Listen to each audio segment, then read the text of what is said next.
Namaste. Today I'm going to read Volume 3, Book 4, KotiRudra Samhita, Chapter 23, The Greatness of the Jyotirlinga, Kashi Vishveshvara, in the Shiva Puran.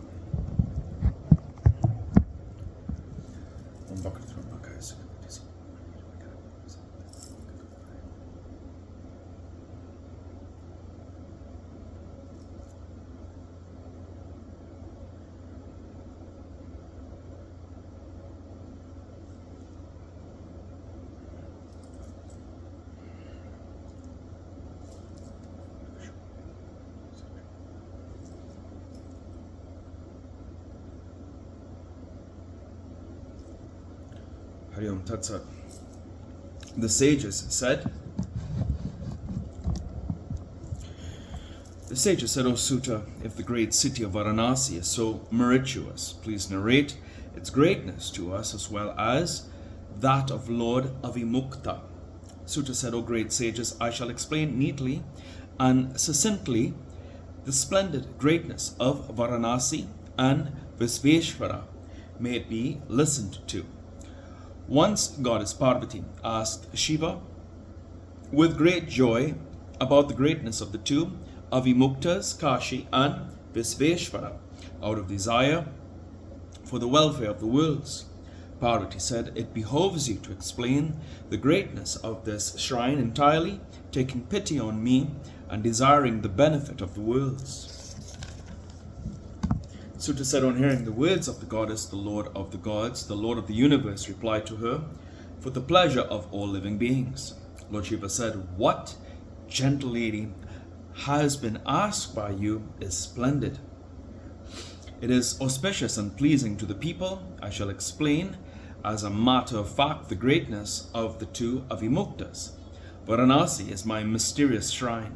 It is the cause of salvation for the people in every respect. In this holy center, the Siddhas have always taken to my holy rites. They hold different phallic images. They yearn to attain my world. Those who have conquered themselves and control their sense organs pursue the great Pashupata Yoga, which is explained in the Vedas, yielding worldly pleasures and salvation.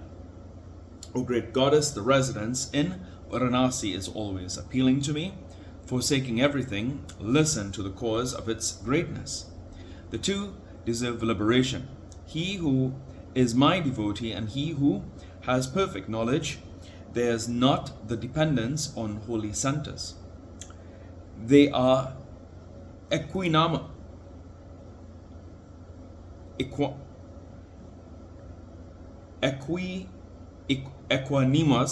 in regard to what is prescribed and what is forbidden. They must be known as liberated souls no matter where they die. They are sure to attain salvation. This decisive word has been uttered by me. Here in this excellent holy center of Avimukta, there is one special thing to be noted. O goddess, O great Shakti, please listen attentively. People of all caste, of all stages of life, whether children, youths, or the aged, if they die in the city, are undoubtedly liberated. O Brahmins, whether pure or impure, whether virgin or married, whether widow or barren, whether suffering from menstrual disorders or defects, or whether recently delivered of a child, or whatever nature she may be, if she dies at this holy center, she attains salvation. There is no doubt in this. The sweat-born lice, bugs, etc., the egg-born birds, the germinating ones, plants and trees, and the embryo-born mammals, these living beings do not attain salvation elsewhere as they do at this place. O Goddess, there is no dependence on perfect knowledge here, nor that on devotion, nor that on holy rites, nor that on charitable gifts. There is no dependence on culture, nor that on meditation at any time, nor that on repetition of names, nor that on adoration, nor that even on noble nativity. Whoever may be the man staying in my holy center, Whatever may be the manner of his death, if he dies here, he certainly attains salvation. O beloved, this divine city of mine is most mysterious one. O Parvati, even Brahma and others do not know its greatness. Hence this holy center is known as Avimukta. It is greater than Naimasa and other holy centers in yielding salvation to the deceased. Truth is, the esoteric doctrine of dharmas, equanimity, is the esoteric doctrine of salvation. Equanimity is the esoteric doctrine of salvation. Learned men know Avimukta as the esoteric doctrine of all shrines and holy centers. Any being enjoying pleasures at his will, sleeping, sporting, or performing different activities attains salvation if he casts off his life at Avimukta. It is far better for men to become ghosts after committing thousands of sins and stay at Kashi than to attain heaven after performing 1,000 sacrifices but without going to the city of Kashi. Hence the people resort to Kashi with every strenuous effort. The sages meditate on Sada Shiva in the form of his phallic image. O beloved, I distribute the different fruits among different men who perform penance with those ends in view. No entanglement of actions binds those who cast off their bodies here. Afterwards, they realize complete identity with the Godhead as their goal. Brahma, along with the gods and the sages, Vishnu, the sun, and all other noble souls perform my worship. He who dies in this holy center does not get rebirth even if he happens to be a person whose mind is drawn towards sensual pleasures or who has eschewed interest in virtue. What then if they are free from attachment, devoid of arrogance, possessed of sattvic nature, blessed ones devoted to me, are not initiating evil activities? Among thousands of rebirths, a yogin is born here. Then dying here, he attains the highest salvation. O Parvati, there are many phallic forms installed by my devotees. They yield all desires and bestow salvation too. This holy center is glorified as extending to 5 krosas. In every one of the 4 directions all round. At the time of death, it yields immortal beatitude. If a sinless man dies, he attains salvation immediately. If a sinner dies here, he assumes multitudes of births. He attains salvation only after experiencing tortures. He who commits sins in the holy center of Avimukta experiences tortures at the hands of Bhairava for 10,000 years and then attains salvation. O beautiful lady, thus the course of events in regard to one who commits sins has been narrated to you. A man should realize this and worship Avimukta properly. An action once performed is never wasted, even hundreds of crores of kalpas, good or bad. One must, of necessity, enjoy the fruit of one's action. Exclusively inauspicious action is contributory to hellish distress. Exclusively auspicious action is conducive to the attainment of heaven. A mixture of the two is said to be resulting in human birth. The birth will be good or evil in accordance with the predominance or deficiency of the one or the other.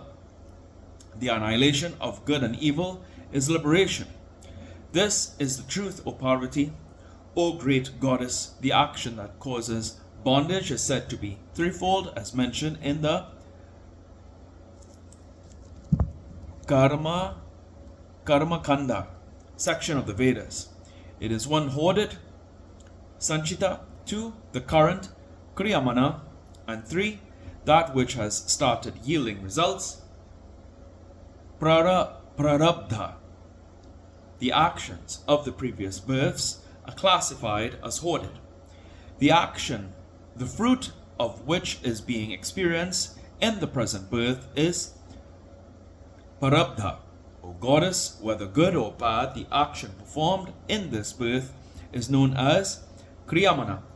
The annihilation of the Prarabdha Karman is only through enjoyment and not otherwise. The destruction of the destruction of the other two types of action is possible through worship alone. Except in Kashi, in no other place can all the actions be wiped off.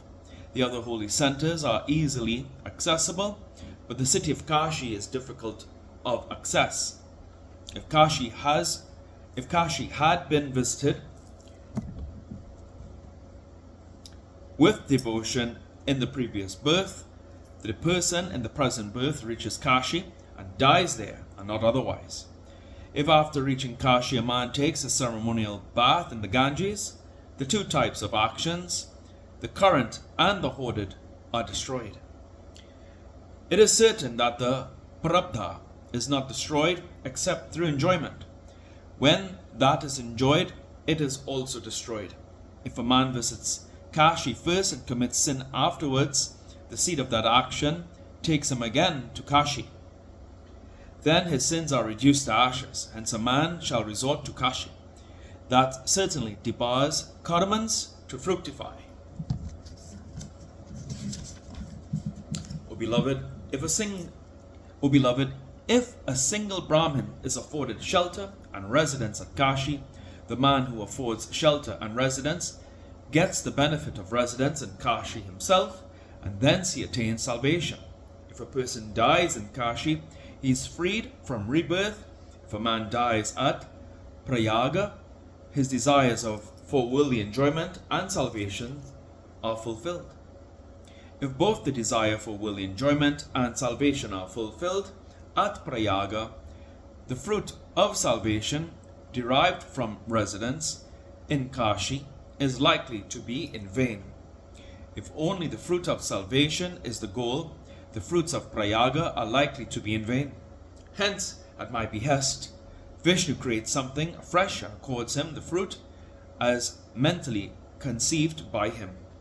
Sutta said, O excellent sages, such things constitute the greatness of Kashi and Visveshvara, yielding worldly pleasures and salvation to the good. Hereafter I shall explain the greatness of Triambaka, on hearing which a man gets rid of his sins altogether. Footnotes.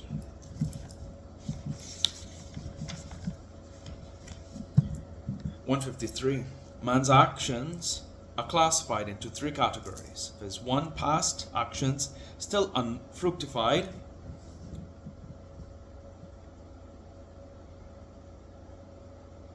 Sorry, I'm trying to read the Hindi here.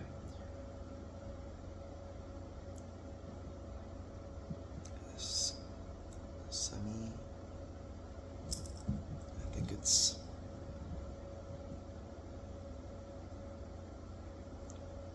Sanachat.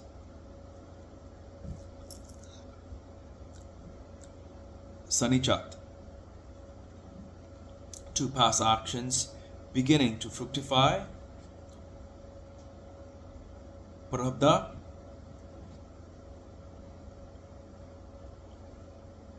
Okay.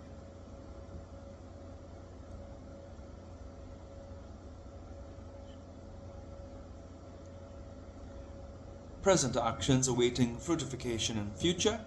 According to the present context, the action of the second category, Prarabdha, is exhaustible by the consumption of its fruit. The remaining two, which is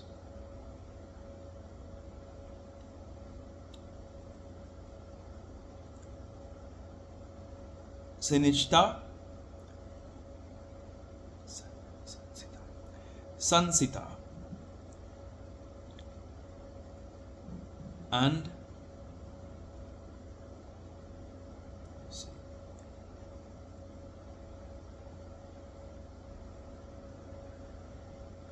Kriyamana can be checked from further growth by performing the rites of Shiva. Here ends today's reading, the Shiva Puran.